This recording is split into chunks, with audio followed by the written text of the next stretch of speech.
Assalamualaikum warahmatullahi wabarakatuh. Pada kesempatan kali ini, kita akan membahas materi baru atau bab baru yang ada di bab 2, yaitu cerita imajinasi atau cerita fantasi. Ada yang tahu tidak apa itu cerita imajinasi? Ya, untuk mengetahuinya, silakan kalian saksikan video berikut ini. It's time to open the park. Wonderland is now open! I'd like it when the ideas come from you. Now that's what I'm talking about. Operation Looky Loop is a go! Honey, have you seen my cell phone?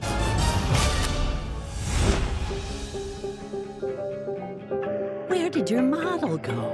I don't play that anymore.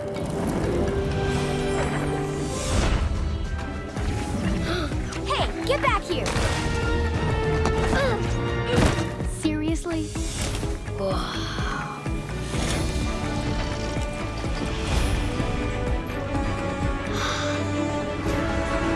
No way. Whoa, whoa, whoa, whoa, Welcome to the park. Have a nice day. whoa!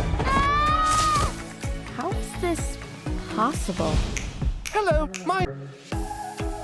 Cuplikan film tersebut termasuk ke dalam cerita imajinasi. Pengertian dari cerita imajinasi yaitu teks yang menyajikan sebuah cerita hayalan dengan urutan waktu. Cerita imajinasi bersifat fiksi atau hayalan. Berikut sudah terdapat contoh dari cerita imajinasi. Ciri-ciri cerita imajinasi ada 3. Yang pertama, ceritanya misterius dan gaib.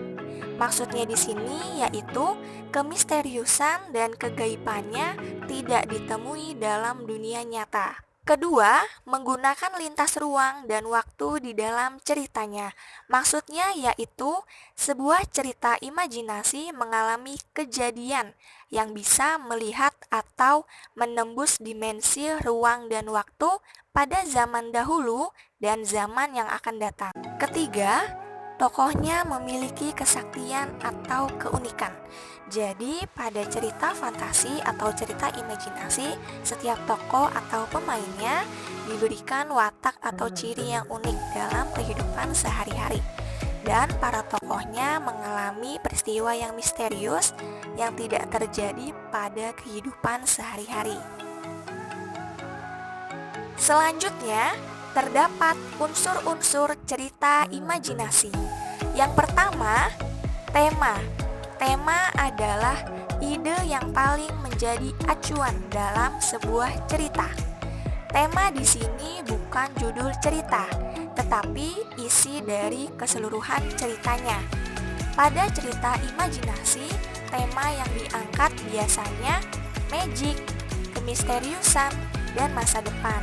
Kedua, tokoh atau penokohan adalah pemain dalam sebuah cerita yang memiliki watak dan karakteristik dengan jelas, baik sifat dan lainnya. Ketiga, terdapat latar. Latar yaitu keterangan mengenai waktu, tempat, dan suasana. Keempat, terdapat urutan peristiwa. Urutan peristiwa adalah rangkaian cerita dari awal sampai akhir cerita.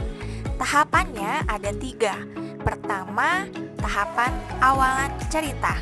Kedua, konflik pada cerita. Dan ketiga, akhir dari cerita. Terakhir, terdapat amanat. Amanat adalah pesan moral dalam sebuah cerita yang disampaikan oleh penulis atau pengarang kepada pembaca.